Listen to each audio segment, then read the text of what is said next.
nagbabala po naman ng Senado na baka enacted budget ang mangyayari sa atin kapag isosooli pa sa Malacanang ang NEP. Mean Corbera, detalye. Mean? Nelson, nagbabala ang mga senador na maaaring magkaroon ng reenacted budget sa 2026 kapag ipinilit na ibalik sa Department of Budget and Management ang National Expenditure Program. Ayon kay Senator Sherwin Gatchalian, na siyang chairman ng Senate Committee on Finance, kung ibabalik sa DBM ang pambansang pondo, magkakaroon ng delay sa pagtalakay ng mga senador at kongresista at malabong maabot ang target na maipasa ito bago matapos ang taon.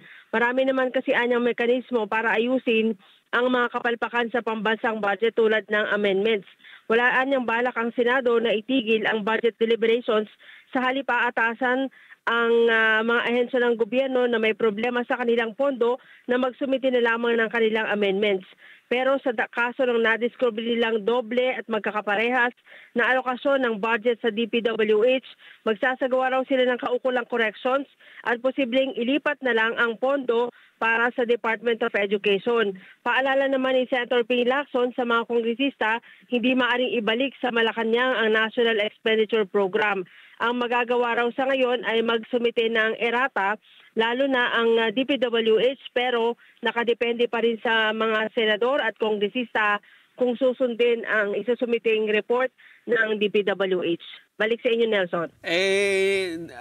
Nabalitaan na ba nila na hindi na ibabalik at sa deliberation na lang gagamitin yung mga pagbabago kung kailangan? Kung mag-uurong-sulong daw, Nelson, at walang magiging desisyon dyan, yung mga kongresista, papaalala lang yung mga senador. Oo nga. Hindi din paalala namin. Pagka nagkaganyan, ayaw nating lahat nung reenacted . Maraming salamat, Mean. Kasi tama, dahil nasa 2025 budget kasama yung mga controversial na flood control project. Yes, yung mga billion-billion, di ba? Okay, thank you so much, Mean Corbera. Live mula po sa Senado.